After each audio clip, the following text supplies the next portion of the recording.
in this episode of The Heart of Teaching Music. Hi, Julia. Hey, Scott. Hey, everybody. Oh, I'm so excited. I love it. Okay, let's go. Woo, let's go. Hi, I'm Julia Baumanis. And I'm Scott Edgar. Welcome to The Heart of Teaching Music. Because without people, there is no music. This space is dedicated to the stories behind the sound. Stories of identity, belonging, and the courage to make a difference through music.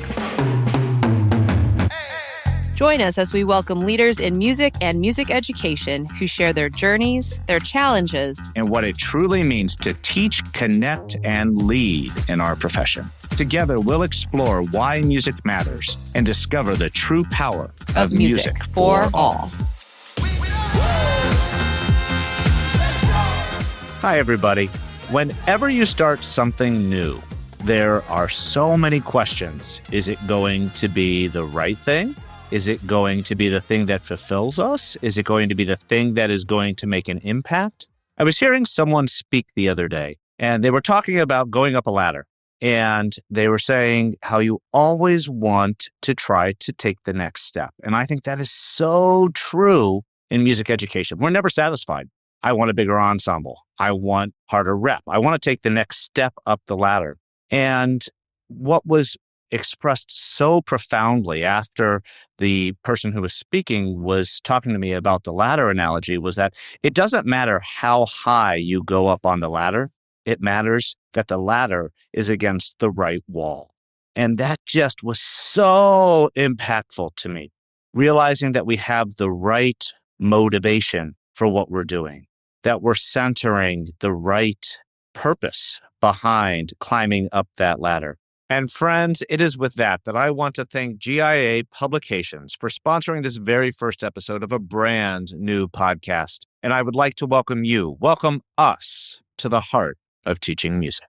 Someone once said that if you want to go fast, go by yourself. If you want to go far, go with others. And it is with that in my heart that I would like to welcome the co-host for the Heart of Teaching Music, Dr. Julia Baumanis. Hi, Julia. Hey, Scott. Hey, everybody. Oh, I'm so excited to be here.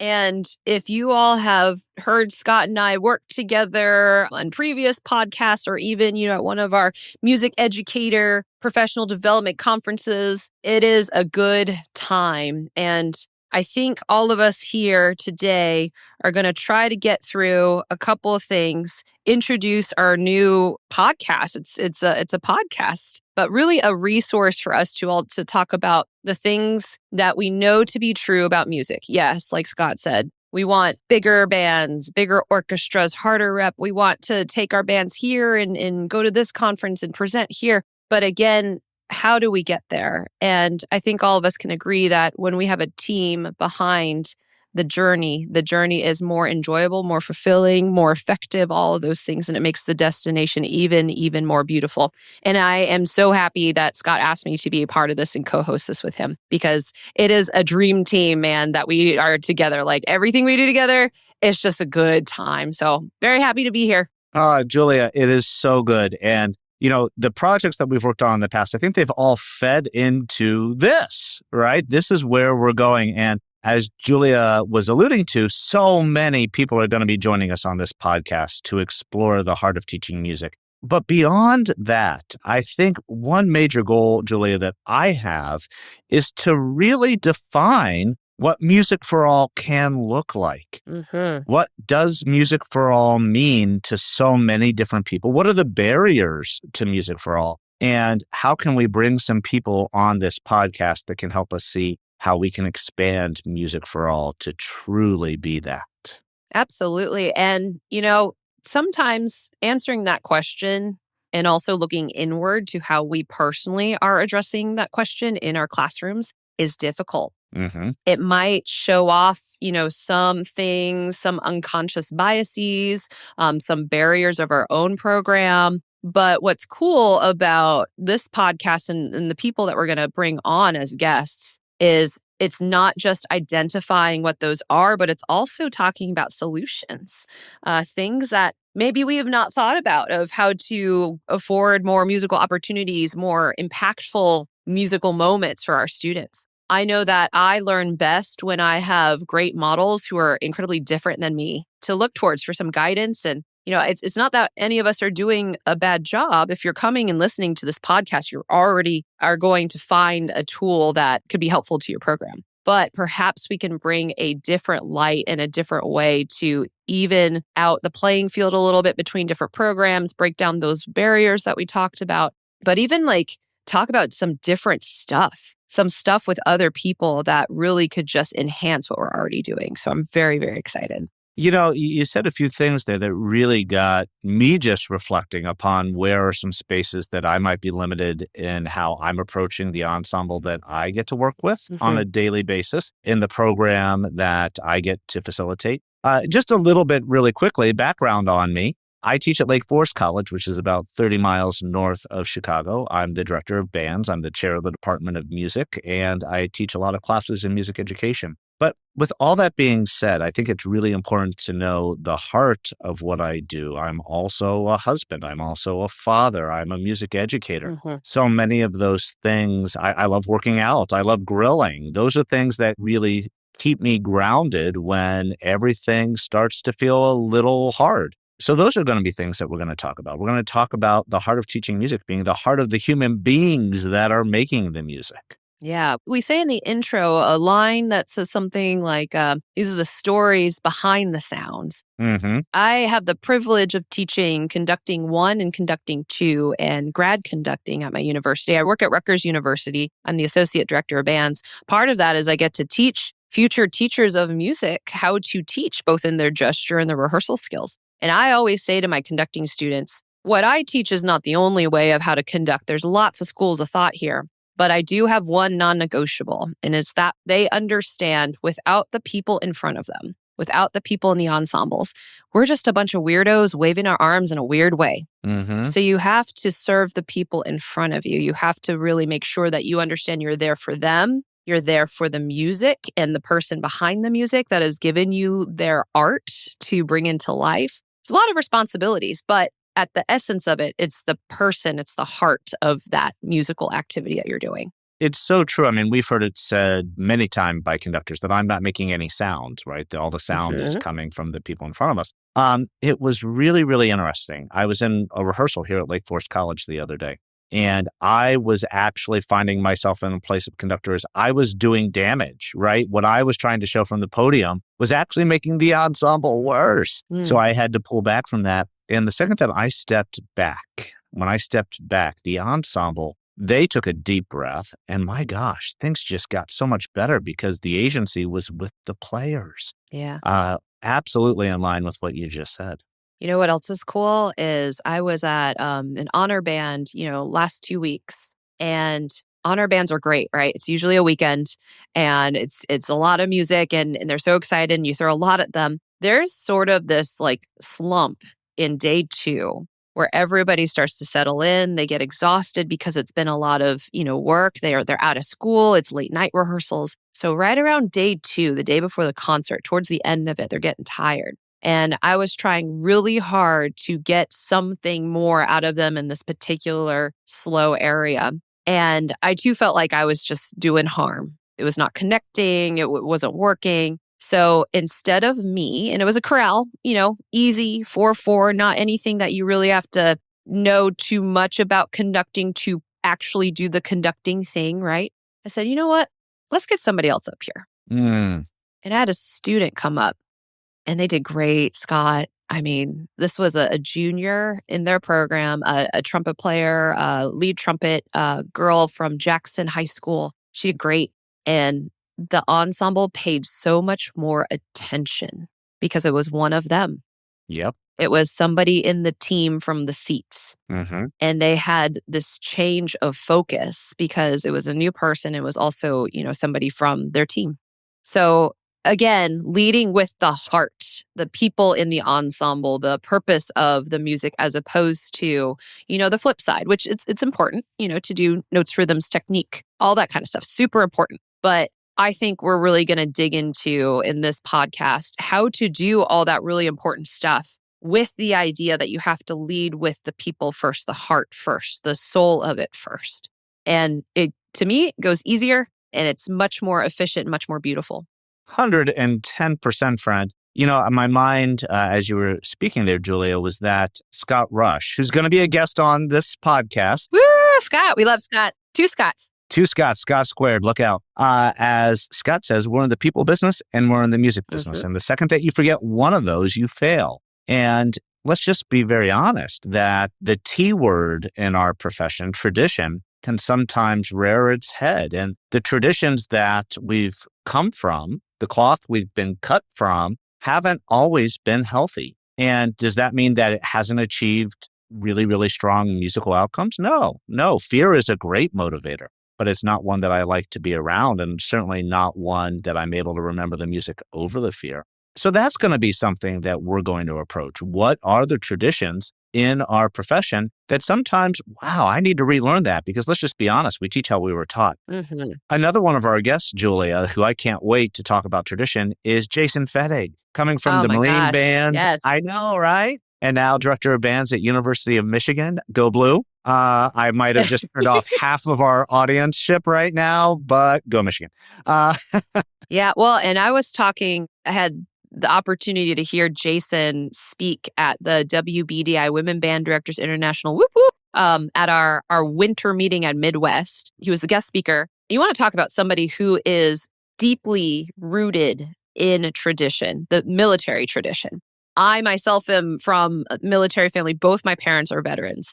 And I know that, especially in his position, the things that he had to adhere to, the tradition, the order, the mode of operation, everything is so planned out and so done the same way for many years. I was interested to hear him speak and sort of talk about, what it's like to be now retired from that tradition, but how he carries it in his new position and what his own personal mission of music making is. And you want to talk about somebody who looks at tradition, understands its value, but also understands the value of its guidance and how it's going to educate you, but also show you maybe a clearer path forward.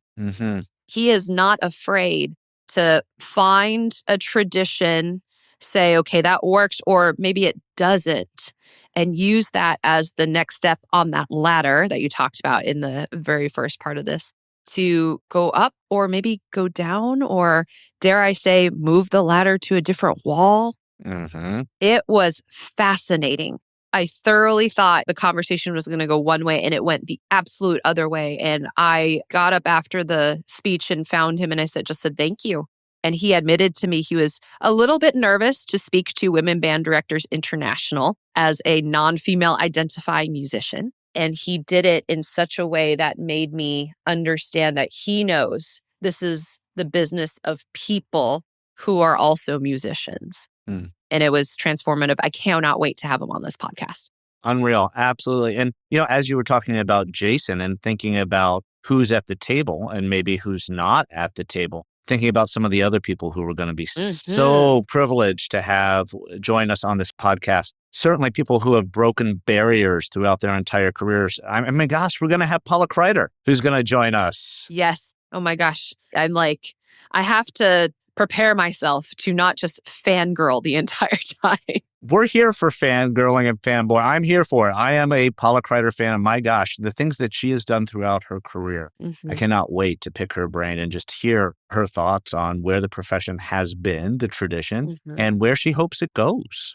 Yeah. And for somebody who has been involved and stays involved at every level, there is a quote unquote tradition, I'll use that word, about once you get to a certain level in your career, you no longer work with groups that are perhaps younger students or developing students or newer teachers. You're called in to do, the top of the top of the top ensembles. And I think somebody like Paula, who is just there to teach anybody who wants to learn, is somebody who's incredibly relevant somebody who is incredibly grounded, somebody who is wildly talented, but also knows how to take that talent and that artistry and translate it into vocabulary for anybody who needs it at any age, any development stage. You want to talk about one of the top teachers, and it's hands down Paula, in my opinion.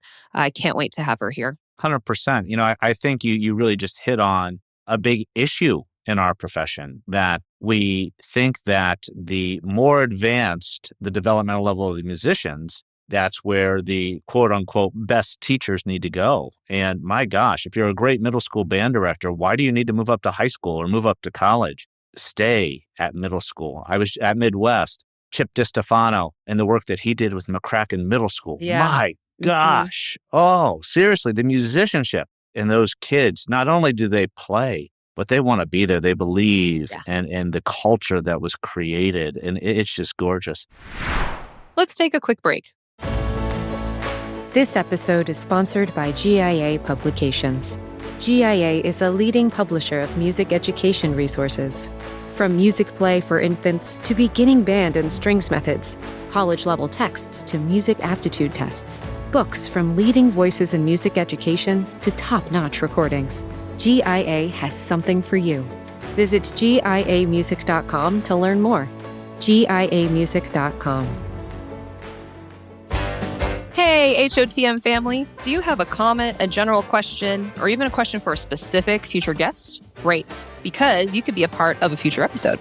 Visit musicforall.org/podcasts for a list of future guests. Then all you have to do is click the Ask a Question button. We may include your voice on a future episode. Again, to record your question, just go to musicforall.org/podcasts and click the Ask a Question button. Let's rejoin our conversation. So, friend, we have a few other people who are going to be joining us who we all have scheduled ready to go. Dre Graham from Florida. Yes. With Adolphus Hailstork. Oh, my gosh. Oh, my gosh. Oh, my gosh. Oh, my gosh. Can't believe that they want to come and chat with us. But Dre's a dear friend and just wrote a new book about African-American composers in the wind band tradition. And Adolphus wrote the foreword for that. So we said, hey, come on out. Let's talk about how can we center some of that work. Yeah, it's something that has been at the forefront of my research and my work on a slightly different side, which is representing women conductors and band directors. A lot of times people look at our field, and when I say our field, I mean K through 12 and collegiate band. We'll just stick with band for right now, because Scott and I are bandies, band nerds. And they say, oh gosh, it's so dominated by the majority in this case being male and Caucasian. And I look around, and just because I know, because they're my friends or they're people that I sought out as mentors or they're people that I wanted to go to their concerts to see how they did it, I know that that is not all that's out there. In fact, there's a beautiful cohort and a very large cohort of people who are the quote unquote minority populations, people who are not predominantly Caucasian, people who are not predominantly identifying as male. And the more we could do to highlight those people and their work, I think the better we're for it. It's not that they're not here. It's just in the most highlighted spaces. The people who have been brought to those spotlights have been majority folks. I love that we are still searching a way to make sure that the canon is more equal across the board. Everybody has a seat at the table. The table's infinite. Your only entry is knowing that you got to be here for the students and you want to teach anybody that is ready to learn. And when it comes to my canon, those are the people that if you want into the club, that's the club. I love it. And the more we could do that, the better. 100%. It's interesting. My mind goes to a dear friend, Julia, that you and I share, and that's Cameron Jenkins. And Cameron, one of the best human beings you'll ever meet. And Cameron talks about everything that we're talking about now as variety. We just need to give our students variety in all ways that we can think of. And it's interesting. I've really centered that in my mind in terms of styles of music, composers, and how that looks for our students. And it's interesting. For this concert that we're working on right now, I'm I programmed both whole suites.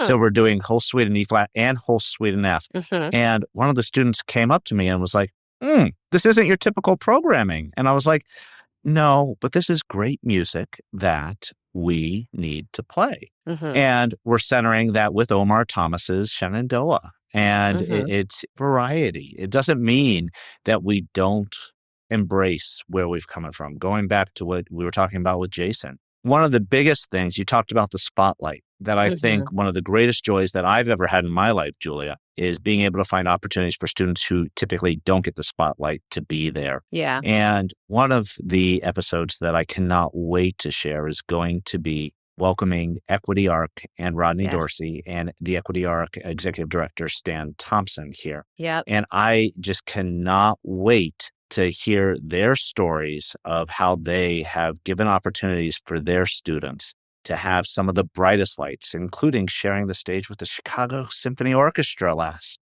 Amazing.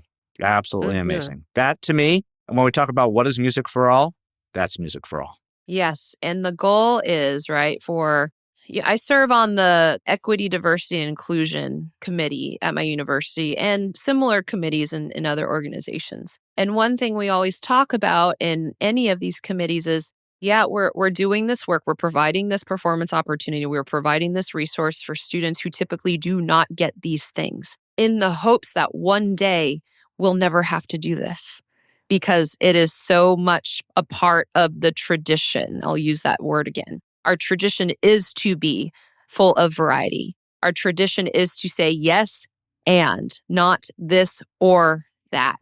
I'm working on programming a concert right now. And because of the 250th anniversary of the American Revolution, where I live in the country, a lot of those really important events happen right where I live. The third reading of the Declaration of Independence happened literally across the street from where I live. I think I showed you the plaque when you came to visit. Very cool. And what's interesting to me is watching people program, orchestras across the country at the professional level, and bands too. They're starting to come out with their programming, and some people are all in. This is going to be my American concert. Some people don't want to do anything with it. They want to just kind of go about, not have a themed concert and sort of do their own thing. And for my concert, what I'm going to do is I'm going to ask my students what they want to do. When I think about the people in front of me and what truly the purpose of this podcast is how we've gone about to serve those in front of us, I think a lot of us might know or think that we know what they want, but have a lot of us truly ask them what they want and how they're feeling. I was at a really, really awesome honor band thing this weekend as a clinic at Westchester University. Shout out to that faculty. They're fabulous. And I spent almost no time on the podium when I was clinicking any of the bands. I was in the band, sitting next to them, walking around them and asking the students in the seats, what are you hearing? Or what do you think the purpose of this section is? Do you know about this? Because I truly didn't know these students and I wanted to know what they know or what their understanding is. And bringing people on from all these different walks of life to be our guests. I'm really excited for the conversation with Equity Arc about what their process is and how they ask what the needs are and how they address it, because I think they do it in such a beautiful way. I'm really excited to dig into their process of all of that. Absolutely. At the heart of all of this, Julia, and you've been hitting it on and everything that you've been sharing, is how can we center the identity of the people who are making the music, creating an environment where everybody belongs? And I think oftentimes we like to think that music education is a space where everyone belongs, and certainly is true for me. I wouldn't be where I am today if I didn't feel like I belonged, but we know that there are stories where people don't feel like they belong. And then finally, exactly what you just said, when you were sitting in the ensemble and saying, what are you hearing? That's agency. That's the student being able to say, this is what I hear, and this is how I think we can take this to the next level. But it takes humility, it takes vulnerability, and it takes a process and a perspective that is different from at least how I was taught. Yeah, it takes the students. It always happens to me in a weird way. And I always say like the honor band or the all-state experience, because those are students that don't know me. My ensembles know me at this point, so they know how I operate. The biggest feedback, and I take it as a compliment that I get when I go and I work with students that I am not familiar with is, wow, you talk to them a lot and you let them talk back a lot. Not like, in a negative way, but like you have a conversation with them in the rehearsal process. And a lot of the band directors or people who might be observing, or even the students themselves, have told me, I don't see a lot of that. That's unusual. But truly, it's for my own education. You don't know what you don't know. And I'm not a mind reader. I haven't figured out how to do that just yet. I'll let you know if I do, and that will be a totally other different podcast. But I don't know what the students hear. I don't know what their home culture is like in their band room. One of the things that you and I were talking about earlier this morning is when the students show up for an honor band, you could sometimes tell by how they react in that first 15 minutes in rehearsal what their home band culture is like. For example, if I have to ask a question to the band and, some kids are really afraid to answer, I wonder, are they given the opportunity to have a conversation about the music in the rehearsal process? Or when I go over and I see a student that is just really hard on themselves because maybe they missed a partial. It's like, have they been given space to make that mistake in the rehearsal process? Isn't that what the rehearsal is for? To try your best to be consistent, but a safe space to know that inconsistencies are welcome as long as you learn from them, in hopes of eliminating those for the performance. And even a further step, knowing that it's okay to make a mistake in a performance. It's live music. It's not meant to be perfect. You hope for them not to happen, but I always wonder for these students, have they been given, quote unquote, the permission to make a mistake as a way to learn? And that is something that I think all of our guests that we're going to talk to on this podcast have in common, that the answer is yes. We have given all of our students the space to grow, to get messy, to make a mistake, to miss that partial, as long as they learn from it. Because we are leading with the heart, the people first, knowing that humans to err is human. 100%. And the interesting thing as you were talking there, Julia, is that oftentimes I don't think we extend that grace to ourselves. Oh. I think oftentimes as music teachers, we're perfectionists, right? So how can we even for a heartbeat model that for our students if we're not extending that to ourselves? 1,000%. So We'll talk about that. Well, friend, I think it is with that it is with such great excitement that we announce the Heart of Teaching Music. Woohoo! And something that if you are interested in participating, something that Scott and I are proud of is that this is a podcast for everybody. It's a we podcast. It's not a Scott podcast. It's not a Julia podcast. It's everybody's involved. So if you are interested in asking one of our guests a specific question, there is a way for you to submit a question for our guests. We do this because we know that with everything going on with resources, and that's one of the barriers we'll talk about, all of our resources are not created equal. Sometimes you don't have the opportunity to travel to a convention or to bring in a guest like this to your space. And that's okay. We welcome you to our space and offer you space to submit a question. You can do that by visiting musicforall.org/podcasts. There's going to be a button that you can click that says Ask a Question. And it's a really nice way for you to say your name, introduce yourself, and ask your question very easily. Again, that's musicforall.org/podcasts. Absolutely. We cannot wait to hear the genius questions come from all of you that we can pick our guests' brains. If you indulge one more second, this doesn't happen in a vacuum, and I'd like to extend a few thank yous before we close off today. Our friends at Music for All have been absolutely fabulous in helping us get this podcast off the ground, and thank you to their entire team. We'd like to thank our friends at GIA Publications for the support to bring this to life. So thank you to GIA for sponsoring this episode. Julia, I cannot wait to share this journey with you. It's going to be so, so, so good. You don't want to miss it. Please come hear us. Please come submit your questions. Like I said, this is for us. It's not just for me and him. It's for all of us. Absolutely. Thank you, friend. Let's go. Woo, let's go.